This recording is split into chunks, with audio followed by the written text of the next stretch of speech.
Hello and welcome to HR Talk, People Management's regular discussion about the topics making the news in the HR world. I'm Michelle Stevens, and this week we'll be talking about employee relations. Last weekend's TUC march brought more than 250,000 protesters onto London's streets, and a new task force into employee engagement, to be chaired by David McLeod, was launched this week. So it's certainly a good time to be measuring the employee relations climate, and that's exactly what the CIPD has done with its latest survey, Employment Relations in the UK. I'm joined by Ben Willmott, the CIPD Senior Public Policy Advisor, to talk through the findings. So Ben, what does the research indicate about the mood in the country, and in particular the likelihood of strike action? Well, I think the survey does show that the employment relations climate has deteriorated in 2008, which was when we last carried out a similar survey. It showed that 3/4 of employers expect to see an increase in employment relations turbulence, and a similar proportion of employers think that employers will see increased levels of industrial action over the next 12 months. And those figures are a significant increase from 2008, when about 55 to 58% agreed with those statements. But when we actually asked employers whether they are expecting strike action by their staff over the next 12 months, we find that about 33% said that they are, rising to about 50% in the public sector. And those statistics are almost exactly the same as the findings in 2008. And obviously in 2008 we didn't see in the following year a significant increase in working days lost to strike action. So I think what we are seeing at the moment is a lot of rhetoric, a lot of commentary in the media about the possibility of significant strike action, coordinated strike action, particularly by public sector employees, against the impact of the spending cuts on pensions, pay and jobs. But whether or not that rhetoric will actually materialise in strike action, I think is a lot more open to debate. Relations between employers and trade unions often become strained in tough times. So what does the survey tell us about that relationship? Well, certainly. I mean, we asked respondents if they could give their view on the relations between management and union, and about 55% of HR practitioners said the relationship with unions was positive or very positive. So generally, still, fairly optimistic.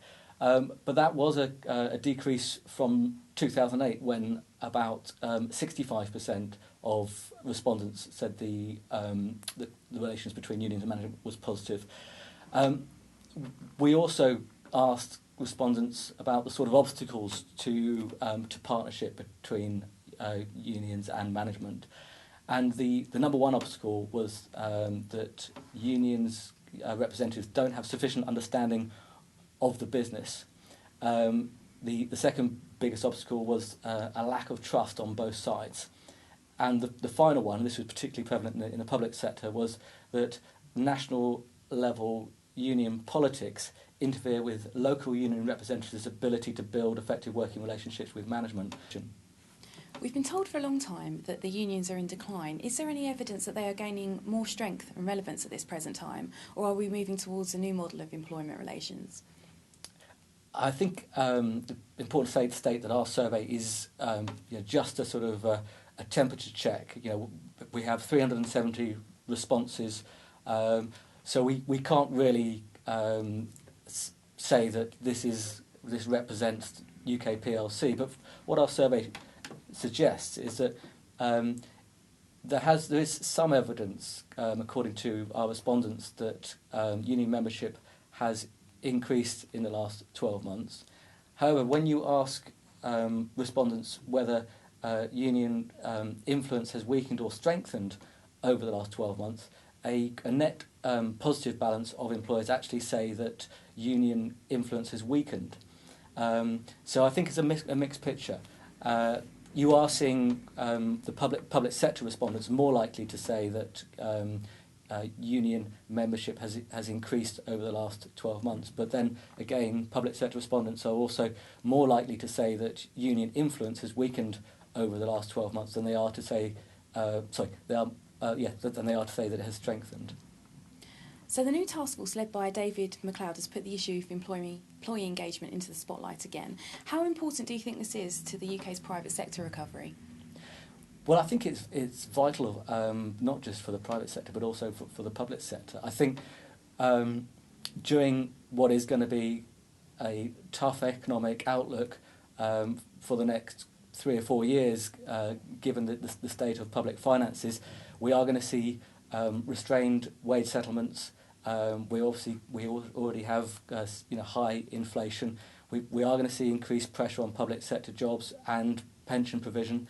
And I think also we are going to see the private sector, because of the reduction in domestic demand, we're going to see the private sector under some pressure as well. So actually how people are managed on a day-to-day basis makes all the difference, or can make all the difference to whether or not people are still prepared to go the extra mile for their organisation. So I think that it is a very timely task force, and the fact that the Prime Minister has actually thrown his weight behind it, I think really shows that at last the importance of leadership and people management skills has become a real priority for UK government and UK PLC. Thank you, Ben. That's all for this week. Until next time, take care.